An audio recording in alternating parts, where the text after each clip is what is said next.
दुनिया में ऐसे कई आइलैंड हैं जहां कभी लोग रहा करते थे, लेकिन बाद में वो किसी न किसी वजह से वीरान हो गए। एक ऐसा ही आइलैंड जापान के शहर नागासाकी के तट पर स्थित है, जिसे बैटलशिप आइलैंड के नाम से जाना जाता है। दरअसल युद्धपोत के जैसे अपने आकार के कारण इस आइलैंड को बैटलशिप का नाम दिया गया था। इस आइलैंड को हाशिमा द्वीप के नाम से भी जाना जाता है। यह आइलैंड नागासाकी से महज 15 किलोमीटर की दूरी पर है। मित्सुबिशी ने इस आइलैंड को साल 1890 में खरीदा था और यहां जापान की पहली सबसे बड़ी 9 मंजिला कंक्रीट की इमारत का निर्माण कराया था। दूर से देखने पर यह समुद्र में खड़ी कोई बैटलशिप लगती है, पर असल में यह एक छोटी सी सिटी है जो आज पूरी तरह से खंडहर है।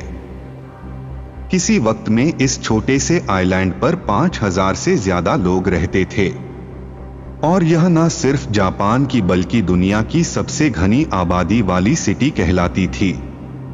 यहां अपार्टमेंट्स थे जिनका कंक्रीट अब गल सड़ चुका है।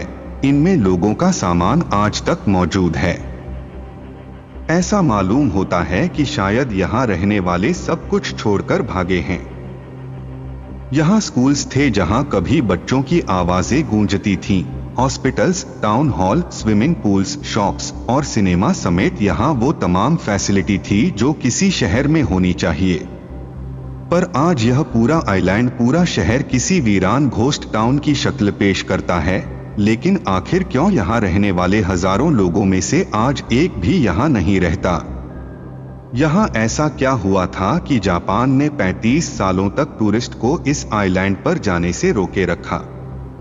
हशीमाबाद साउथ चाइना सी में मौजूद है क्योंकि इस आइलैंड की शक्ल एक बैटलशिप जैसी है। इसी वजह से इसको बैटलशिप आइलैंड भी कहा जाता है। समुद्र के इस हिस्से में करीब 500 ऐसे आइलैंड हैं जिनमें कोई आबादी नहीं है। करीब 16 एकड़ में फैले इस आइलैंड पर साल 1959 में 5000 से भी ज्यादा लोग रहते थे। उस समय यह द्वीप दुनिया की सबसे घनी आबादी वाली जगहों में शुमार हो गया था। इस आइलैंड के पास ही एक कोयले की खदान थी, जहां 1887 से लेकर 1974 तक कोयले के खनन का काम हुआ। खदान में काम करने वाले मजदूर इसी आइलैंड पर रहते थे, लेकिन खदान बंद हो गई तो यहाँ रहने वाले लोगों ने भी आइलैंड छोड़ दिया। तब से यह वीरान ही पड़ा है। रखरखाव के अभाव में इस आइलैंड पर बनी ऊंची ऊंची इमारतें अब खंडहर हो गई हैं।